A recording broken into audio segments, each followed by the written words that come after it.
Le président de la FIFA, Gianni Infantino, voudrait imposer le président de son choix à la Confédération africaine de football. Si cette allégation était jusque-là du domaine de la rumeur, eh bien, elle devient de plus en plus plausible. La Fédération internationale de football recherche un consensus autour du prochain président de la Confédération africaine de football. Selon un conseiller de l'un des candidats interrogés lundi par l'agence France Presse, l'idée de la FIFA est de mettre ensemble les 4 candidats sous l'égide du Maroc pour qu'ils se mettent d'accord pour un programme commun et désigner parmi eux un seul candidat. Et ce candidat serait le Sud-Africain Patrice Motsepe. D'autres sources proches des candidats, Augustin Senghor du Sénégal et Ahmed Yahya de la Mauritanie, seraient prêts à accepter la proposition de la FIFA s'ils renoncent à se présenter lors du scrutin prévu le 12 mars pour laisser la scène aux milliardaires sud-africains soutenus par Gianni Infantino, le président de la FIFA. Ils seront premier et deuxième vice-président. Mais ce deal de la FIFA et de son président ne convient pas au 4e candidat, Jacques Anouma. Dans un entretien accordé à l'AFP, l'Ivoirien dénonce un jeu antidémocratique. Pour lui, on met plus en avant une distribution de postes qu'un accord pour aller vers l'unité. L'ancien président de la FIFA a l'impression qu'on a sacrifié l'Afrique sur l'autel des ambitions personnelles. L'AFP rapporte qu'après la rencontre de Rabat, chaque candidat est rentré dans son pays pour des consultations. Ils doivent se retrouver le week-end prochain à Nouakchott lors de la finale de la CAN U20 pour arrêter un choix avant l'élection du 12 mars. Jacques Anouma renoncera-t-il à affronter la FIFA et sa coalition de candidats unis ? Bon, et pour en parler, nous recevons Roger Stéphane qui est arrivé sur le plateau de la Grande Team. Bonsoir Roger Stéphane. Bonsoir Tia. Vous allez bien? Tout va très bien. D'accord. Bonsoir monsieur. Bonsoir Roger. Hello. Ok, bonsoir. Vous avez eu peur. Bon, alors, oui, hier on le disait, voilà, ça ne cesse de bouger dans cette histoire. Alors, pour recadrer un petit peu les choses, donc, pourquoi le président de la FIFA voudrait imposer le candidat de son choix, honnêtement? Roger Stéphane. Bon, on se pose tous la même question. Il pourrait avoir quelques éléments de réponse, parce que, bon, d'abord, il est certainement en campagne de séduction sur le continent africain. L'Afrique, c'est 54 fédérations sportives, donc ce sont des voix qui comptent par rapport à des réformes et bien d'autres politiques. Et ensuite, on a vraiment le sentiment qu'il veut contrôler cette institution. Infantino a des grands projets de réforme, notamment le projet de la CAN. Rappelez-vous l'épisode sur la CAN qui doit passer à 4 ans. Donc pour ça, il doit forcément s'appuyer sur des hommes, sur des gens. Et c'est pour ça que les plus méchants disent qu'Infantino va placer des sous-préfets à la tête de certaines associations sur le continent, notamment la Confédération africaine de football, et peut-être un peu plus tard, certaines fédérations nationales. Et on voit un peu la manœuvre un peu partout. Et celui qui a bien résumé le jeu de Infantino, c'est un journaliste sénégalais, Bakary Cissé, patron d'un hebdomadaire au Sénégal, qui dit que Motsepe est le plus mauvais profil des 4 candidats.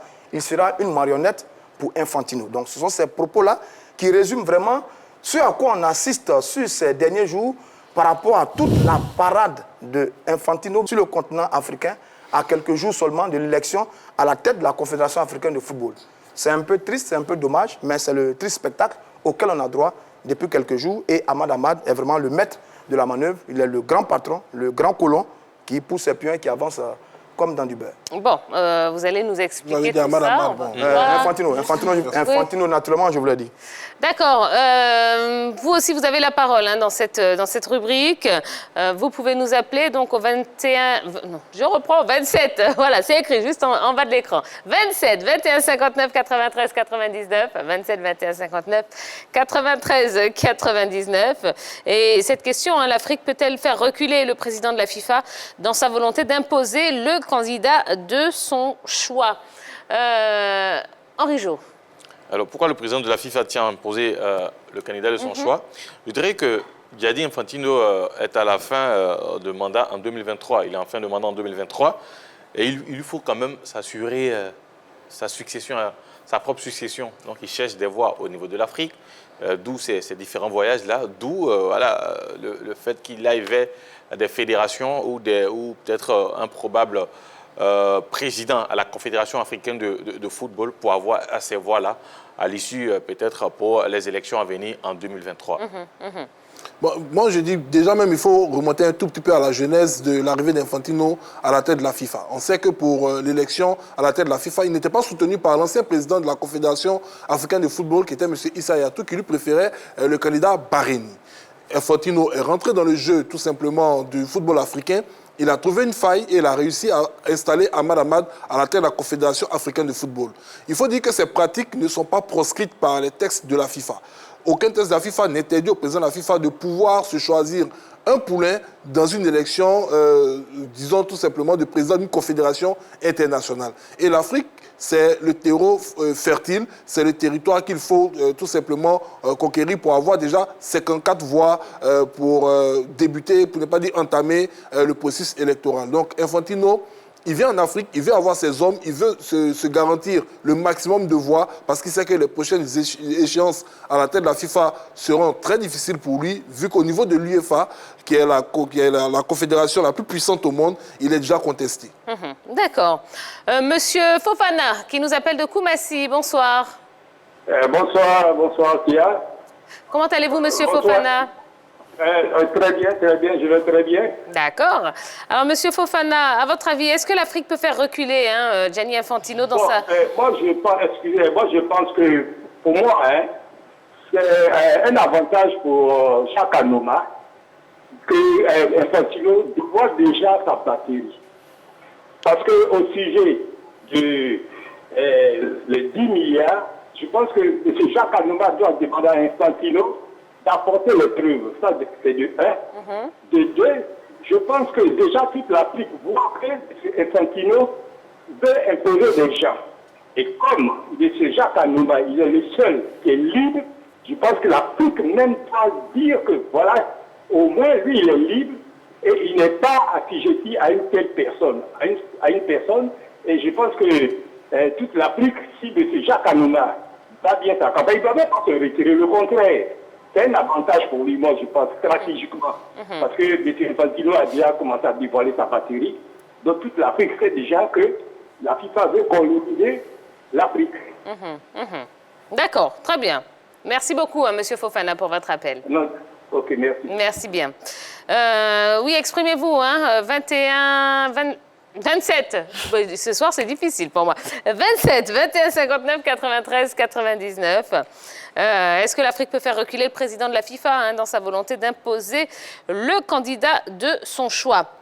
Alors, Yellow, comment est-ce que vous réagissez à l'attitude d'Ahmed Yahya et Augustin Senghor, qui auraient accepté le deal de Gianni Infantino? Je dirais que le problème des Africains, ce sont les Africains eux-mêmes.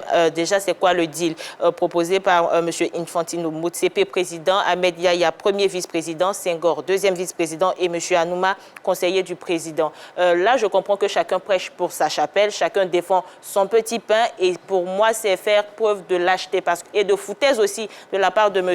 Gianni Infantino. Mais oui, parce qu'il leur retire quand même le droit de se présenter en tant que président, parce que tous sont présidentiables, mais de son poste, M. Gianni Infantino impose déjà le président de la FIFA, il impose certains postes à certaines personnes. Pour moi, c'est carrément de la foutaise et de la lâcheté de la part de certains candidats. Bon, maintenant, le choix du candidat Motsepe s'explique parce que, selon certains, qui disent que Infantino voudrait mettre quelqu'un de nouveau à la place... Quelqu'un de nouveau, ce n'est pas un terme approprié s'il veut quelqu'un de nouveau. Senghor est nouveau, Yahya est nouveau, même Anouma est nouveau. Ce sont des personnes qui n'ont jamais dirigé la Confédération africaine de football. Mais quelqu'un qui n'a jamais été à la CAF. Qu'est-ce que cela change concrètement? Ce qu'on recherche, c'est la compétence. Mais est-ce que c'est à lui de décider qui doit être à la tête de la Confédération africaine? Alors, attendez, on n'a pas fini d'en parler. On a M. Malan qui nous appelle de Ndotré. Bonsoir, M. Malan. Bonsoir, madame. Comment allez-vous? Pas bien, madame. D'accord. Alors, M. Malan, pareil, est-ce que l'Afrique peut faire reculer Gianni Infantino dans sa volonté d'imposer le candidat de son choix? Pourquoi pas? Madame, il faut oser dans la vie. Vous savez, c'est une question de principe. De prix? Le principe. De principe. D'accord. Ah, Monsieur Malan, ça passe très mal, on ne vous entend pas bien. Hein? Alors, je dis, Oui. c'est une question de principe. Chaque continent a le droit de choisir ses décisions. Mais si le président de la FIFA demande le candidat d'Afrique, soit lui son fils, en ce moment-là, on va où avec ça?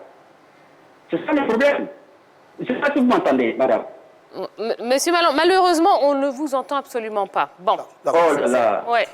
C'est pas grave, Ok. c'est pas grave. Essayez de nous rappeler, Monsieur Malan. Mettez-vous à un endroit où il y a du réseau pour qu'on puisse bien vous comprendre, parce qu'on est sûr que vous avez quelque chose de très intéressant à dire pourtant. Alors, j'ai les arguments de la FIFA sous les yeux concernant Motsepe. On veut quelqu'un de nouveau, pas impliqué dans l'ancienne direction, pour attirer de nouveaux sponsors, les investisseurs, et donner une belle image de la CAF après tout ce qui s'est passé. Je pense que c'est des arguments qu'on a déjà entendus ailleurs, dans d'autres dossiers. Ce n'est pas nouveau et ça confirme encore les mêmes pratiques de la FIFA que je dénonçais hier. Ce sont les mêmes pratiques, c'est la même technique, ça ne change pas. C'est la CAF, ce sont les fédérations sportives, ça ne change pas. On veut quelqu'un de nouveau pour attirer les investisseurs. On a déjà entendu ça. Sur les dirigeants, que sont Ahmad et Senghor, bon, c'est inadmissible de leur part. J'avoue que, bon, cherchons à comprendre. Est-ce qu'ils sont jeunes, ils jouent la carte de l'avenir? C'est peut-être possible. Yaya a 44 ans, il joue la carte de l'avenir peut-être. Est-ce qu'il y a des dossiers contre eux? Parce que lui, Ahmed Yaya, il est l'un des soupçons, l'une des personnes qui a bénéficié de la largesse d'Ahmad Ahmad sur les voyages à la Mecque. Il est à l'intérieur. Ensuite, est-ce que ces deux candidats, ils font partie de l'ancien comité exécutif de la Confédération africaine de football, qui a réhabilité Issa Yatou dès qu'on a suspendu Ahmad Ahmad, qui a refusé dans une réunion qui a contesté la candidature de Ahmad Ahmad, qui comment je pourrais dire ça, a mis en place tout un environnement, je dis, un peu malsain et qui a mené aujourd'hui la suspension d'Ahmed Ahmad. Donc ces deux-là sont un peu complices de tout ce qui arrive en ce moment au football africain parce qu'eux-mêmes étaient membres du comité exécutif de la Confédération africaine de football. D'accord. Direction Yopougon avec M. Eladja Fofana. Bonsoir. Bonsoir Pierre, comment va? Ça va super, et chez vous? Merci, ça va, par la grâce de Dieu. D'accord. Alors, dites-nous, est-ce que l'Afrique peut faire reculer Gianni Infantino? Oui et non, Pierre, oui et non. Oui, comme disait le président Thomas Sankara, l'esclave qui ne suscite pas sa révolte ne mérite pas qu'on se penche sur son sort. Si les présidents des fédérations en Afrique se lèvent comme un seul homme pour dire on n'est pas d'accord avec cette façon de faire de Gianni Infantino, il faut faire reculer le président de la FIFA. Parce que devant les grandes révoltes, les décisions qu'on estime être injustes reculent. Voilà. Donc c'est possible. Mais peut-être non, parce que, comme vous le savez, officiellement, les chefs d'État ne doivent pas se mêler de football. Donc ils ont bien balisé leur affaire. Ils ont bien balisé leur dossier. Les chefs d'État ne doivent pas se mêler de football. Ça, c'était l'introduction. Je voulais développer un peu. Pour vous que moi, depuis 2 jours, je vous écoute, mais j'ai une lecture un peu différente. Tiens, je pose une question simple. Si le choix de Gianni Infantino s'était posé sur Jacques Anouma, on n'allait pas avoir cette réaction. Objectivement, on n'allait pas avoir cette réaction. Dis la vérité, même si la vérité te concerne. Si Infantino avait choisi Jacques Anouma, on n'allait pas avoir cette position que nous avons actuellement. Et moi, je dis, c'est le retour du bâton, le boomerang. On avait un problème ici à notre fédération de football. On n'a pas pu gérer nous-mêmes ce problème. On n'a pas fait appel à la CAF, qui est l'émanation des présidents des fédérations de football en Afrique. On aurait trouvé directement la FIFA pour venir régler le problème des fédérations de football ici en Côte d'Ivoire. Mais voilà la brèche qu'on a tendue au monsieur. Aujourd'hui, il est tout patron, il fait ce qu'il veut. Et puis c'est de bonnes guerres. Quand je l'entends, dit qu'il est en train de préparer 2023. Mais c'est de bonnes guerres. Qui va en guerre en victime résignée? C'est de bonnes guerres. Mais malheureusement, il y a des gros intérêts qu'on ne peut même pas soupçonner, qui sont des grosses transactions qui se passent entre eux, et qui fait que malheureusement, peut-être que les Sénégalais, les Montagnais ne diront peut-être pas grand-chose, et par ricochet, beaucoup de fédérations africaines ne diront rien, parce que plus ou moins, on les tient. Donc, la chose va passer peut-être comme une lettre à la poste, mais je dis, si les présidents des fédérations en Afrique se lèvent comme un seul homme, c'est possible. Mais sinon, tant qu'on a cette position où chacun préserve son intérêt par rapport à l'avenir, ça va être difficile. D'accord. Très bien. Ben, merci en tout cas, une fois de plus, pour cette belle analyse, Monsieur Fofana. Oui, j'aimerais même rebondir sur les propos de M. Fofana, parce qu'il a parlé de l'immixtion de la FIFA dans les différents processus électoraux en Afrique. Quand on prend même le cas de la Confédération africaine de football, Henri Joël avait soulevé un point très important. La commission de gouvernance de la Confédération africaine de football avait validé en première instance 2 candidatures, celle du Sénégalais Senghor et de Jacques Anouma. Elle avait mis en instance de vérification complémentaire les candidatures de Ahmed Yahya et de Motsepe. On savait qu'il y avait de graves soupçons sur eux qui pourraient invalider leur candidature. Mais qu'est-ce qui s'est passé? La même Confédération africaine de football, dans sa gestion intérimaire, a préféré transférer son pouvoir décisionnaire dans le choix des candidats à la FIFA. La FIFA est rentrée dans le dossier. On n'a plus entendu parler d'une quelconque audition de M. Motsepe et de M. Yahya. Elle a eu lieu, elle a validé les candidatures. Je dis, nous n'avons pas entendu parler. Si elle a eu lieu, bon, sûrement qu'elle a eu lieu de manière très secrète, mais on n'a pas entendu parler. On a automatiquement vu la candidature de ces derniers. Aucune incidence sur les différents points. Oui, Oria, quand vous dites ça, quand vous dites ça, ce n'est pas le soutien à une candidature qui dérange. Ce n'est pas de ça qu'il s'agit. Parce que dans ce type d'élection, forcément qu'une instance mondiale a une préférence. C'est la méthode qui dérange. Vous savez, s'il avait choisi Jacques Anouma, c'est vrai que nous, les Ivoiriens, on allait être heureux, mais une partie du continent africain allait protester. Ça veut dire quoi? Quand on fait asseoir des dirigeants africains et qu'on leur distribue des rôles, à partir de ce moment-là, il y a un problème. C'est-à-dire que c'est la façon d'afficher sa préférence qui dérange. Mais sinon, dans ce type d'élection, toutes les campagnes souterraines faites en coulisses ont toujours existé dans les élections au niveau de la Confédération africaine de football. Mais la forme que prend celle-là aujourd'hui est vraiment dérangeante. Maintenant, parce que le fait de s'afficher... Voilà, est-ce qu'ils sont obligés d'accepter? Moi, je ne suis même pas arrivé même dans le choix. Je ne suis même pas arrivé dans le choix de M. Gianni Infantino.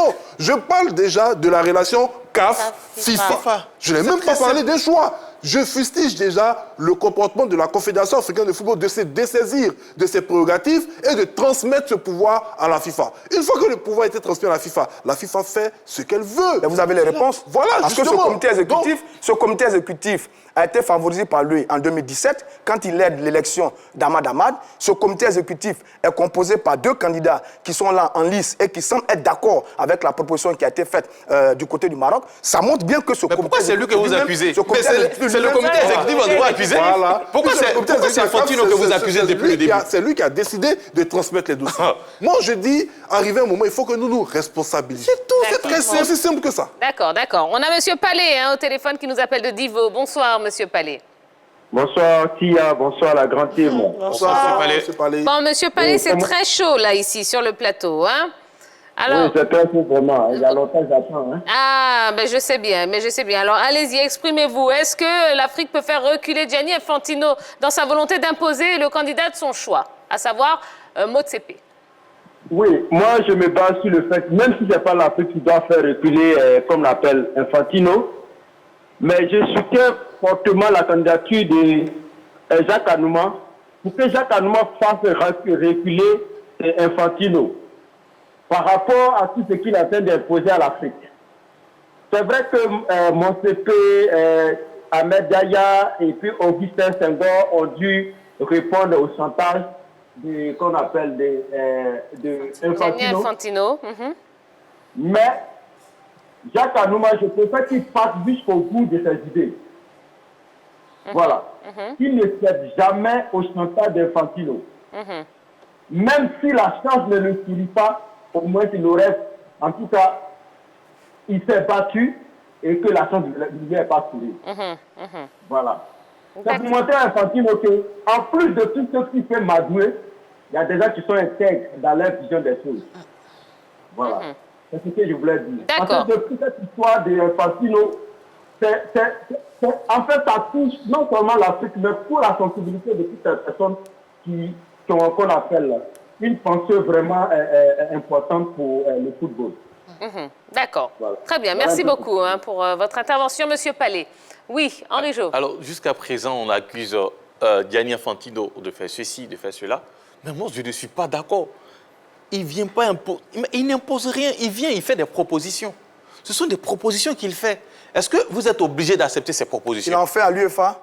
Il fait ce type de proposition à l'UEFA. Non, mais quand pourquoi il ne fait pas l'UEFA? Donc, parce qu'il se respecte. Parce que l'UEFA se fait respecter. L'UEFA n'a jamais donné ses pouvoirs à la FIFA. Tant que la CAF ne se fera pas respecter, on aura toujours ces mêmes agissements. Donc, n'accusez pas Infantino. Lui, il vient dans sa logique de succéder à lui-même en 2023. Donc, il cherche des voies qui lui seront favorables. Il mène des activités qui lui seront favorables. C'est à vous maintenant d'accepter ou de refuser. Mais Est-ce que Gianni Infantino est dans son droit en faisant ça? J'avoue que vous m'étonnez un peu. Même le candidat Jacques Alba l'a dit. Rien ne l'interdit. Oui, mais attendez, on va parler l'un après l'autre. Jean-Philippe, allez-y. Voilà, je le disais dans mon propos liminaire, rien n'interdit à Gianni Infantino de se choisir un candidat. Et même Roger Stéphane l'a dit, ce sont des pratiques qui existent depuis longtemps. Sous Sepp Blatter, il soutenait toujours M. Ayatou. Sauf que cela n'était pas, comme on appelle, fait de manière aussi détendue. Mais c'est ça qu'on dénonce. Donc, ça veut dire que M. Infantino est dans son droit. Il n'a pas la même méthode que son prédécesseur, mais il est dans son droit de se choisir un candidat. C'est la méthode qui n'est pas bonne. C'est-à-dire que pour ce type d'élection, en 2017, c'est vrai que Issa Ayatou n'était pas très partant pour Infantino. Il avait un autre candidat. Et Infantino a soutenu Ahmad Ahmad. Je dis, ça c'est fait. C'est une logique. Quand vous êtes d'accord pour le fond, mais pas pour la forme. Exactement, c'est ça qui s'agit. C'est-à-dire que la forme... Non, ce qui change, c'est que la forme est infantilisante. Quand le président de la FIFA s'appuie sur un pays en Afrique, ce qui est déjà très dommage, parce qu'on parlera du Maroc tout à l'heure, très dommage, pour rassembler des candidats en les piégeant. Parce qu'on dit, rendez-vous au Maroc, pour essayer de trouver un consensus autour des candidats de l'Afrique de l'Ouest. Et puis, à côté, on a une réunion où on vient vous distribuer des cartes. Je veux dire, quand le président de la FIFA fait ça à l'Afrique, oui, on a le droit de dénoncer. La pratique est mauvaise. Maintenant, il y a beaucoup à dire sur l'attitude des Africains. Parce que ce n'est pas normal aussi que de grands dirigeants comme ça se laissent insulter, manipuler, se fassent asseoir dans une salle pour qu'un blanc vous dise, un colon vous dise. Oh non, Donc je retire le blanc. Je retire le blanc. On va mettre ça au compte d'un peu d'émotion, ce qui arrive très moment dans ce genre de situation. Et que celui que j'appelle en griffe le colon vous dise, voilà les postes qu'il doit avoir. Mais ça, c'est à condamner. Et c'est à condamner également l'attitude de nos dirigeants africains qui montrent qu'ils sont un peu irresponsables, j'ai envie de dire, dans un tel dossier. D'accord. Monsieur Gweni, qui nous appelle de Tabou. Bonsoir, monsieur. Oui, bonsoir, Tia. Comment allez-vous?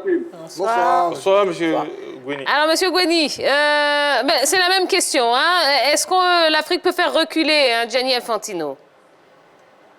Oh, oui, l'Afrique peut faire reculer monsieur Infantino, je le pense bien.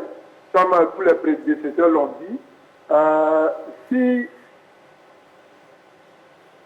Allez-y, on vous entend.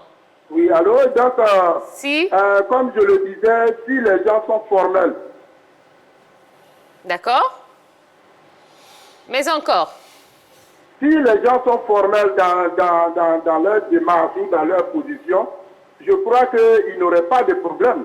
Mais moi, je ne veux pas aborder forcément dans le sens de votre question. Je voudrais vous dire, tout ce que Dieu fait bon.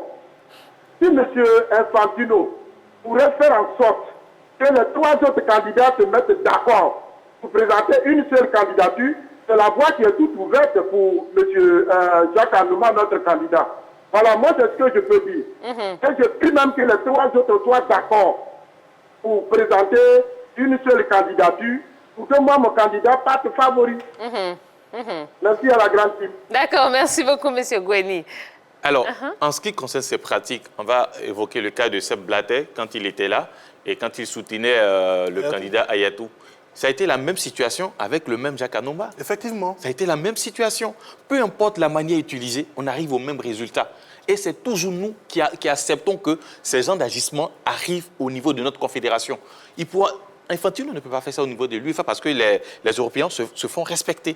Tant qu'on ne se fera pas respecter au niveau de l'Afrique, il y aura toujours... Non, mais d'un point de vue d'éthique... Non, laissons l'éthique. Il n'a pas le droit de faire ça. Non, il n'a pas le droit de faire ça. Laissons l'éthique. Mais si. Laissons l'éthique. Et entre nous, essayons de changer Essayons de prendre nos responsabilités face à une situation bien donnée qui est là actuellement en ce qui concerne ces élections-là.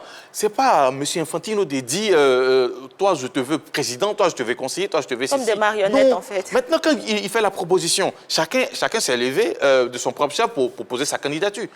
Vous avez le droit de lui dire non, bon, je vais jusqu'au bout, c'est tout simple. On n'aura plus ces complots dont nous sommes en train de dénoncer aujourd'hui. Mais ne soyons pas tout le temps en train de lui dire non, c'est Infantino qui fait ceci. C'est Infantino ne fait rien. Lui fait ses propositions pour juste avoir des voix pour sa prochaine élection. C'est à vous d'accepter ou de refuser. Arrêtons de lui jeter la pierre. Et même, on le dit, est-ce que les Africains peuvent dire non à Infantino? Mais les Africains ont déjà dit non à Infantino. L'une des réformes d'Infantino, c'est de faire passer la Coupe d'Afrique des Nations de 2 ans à 4 ans. Mais jusqu'à aujourd'hui, ça ne passe pas. La question n'a pas été discutée officiellement. Si, il ça a essayé. Ça a été. Au Maroc, c'était dit niet. Donc, ça veut dire que les Africains ont cette capacité de lui dire non. Si lui disent oui, c'est parce qu'ils sont d'accord avec sa pratique. C'est pratique. C'est plus réaliste que le moi. D'accord. Allez, dernière question, puisqu'il faut qu'on avance dans ce débat. Finalement, parlons de l'histoire des 10 milliards que Jacques Anouma aurait reçu des autorités ivoiriennes. Est-ce que cette histoire, cette affaire, n'est pas un moyen de pression sur Jacques Anouma? Non, aucunement. Je pense que la FIFA devrait fournir déjà les preuves de ce qu'elle avance par rapport à ces 10 milliards-là, parce que pour moi, les autorités ivoiriennes ne sont pas assez folles pour confier 10 milliards à M. Jacques Anouma pour sa réélection ou pour sa candidature, pour sa campagne, bien évidemment. Donc, pour moi, il faudrait déjà fournir, il faudrait que la FIFA fournisse des preuves de ce qu'elle avance. Et pour moi, ce n'est pas une pression supplémentaire sur le candidat Jacques Anouma, qui est pour moi très, très droit dans ses bottes jusqu'à là. Bon, j'avoue que j'avais envie de rebondir un peu sur leurs propos. On n'a plus le temps. Malheureusement, on n'a pas le temps parce que j'ai évoqué la question de l'éthique qui est dans tous les articles de toutes les institutions et on l'aurait débattu pendant longtemps. Mais ce que je veux dire, c'est que 10 milliards, à mon avis, c'est un peu trop. Décaisser 10 milliards pour une campagne pour la présidente de la Confédération africaine de football, ça m'a l'air un peu trop. Bon, on verra bien ce dossier. D'ailleurs, la source elle-même est un peu gênante. Pour une grande institution comme la FIFA, s'appuyer sur une information venue d'un site, bon, c'est un peu gros, mais comme elle est habituée aux d'aucuns disent aux diverses sources, on sait. Mais sur ça, sur l'Afrique, là, il faut dire que c'est choquant. Que ce soit d'abord le Maroc même, qui organise une telle rencontre, c'est choquant. Les Africains ne sont pas contents. Les journalistes ne sont pas contents. Les dirigeants des clubs ne sont pas contents. Certains présidents des fédérations ne sont pas contents. Et peut-être même nos chefs d'État aussi ne sont pas contents. Mais comme ils ne doivent pas se mêler du dossier, on ne va peut-être pas les attendre. Mais ce qui serait bon, à mon avis, pour bien finir cette affaire, ce serait bon que Jacques Anouma aille jusqu'au bout. Parce que sa candidature, peut-être pas pour gagner forcément l'élection, parce qu'il y a un gros mur en face de lui avec tous les réseaux qui se tissent, mais sa candidature sera le symbole de la souveraineté du continent africain, la souveraineté de la CAF et de l'Afrique sportive.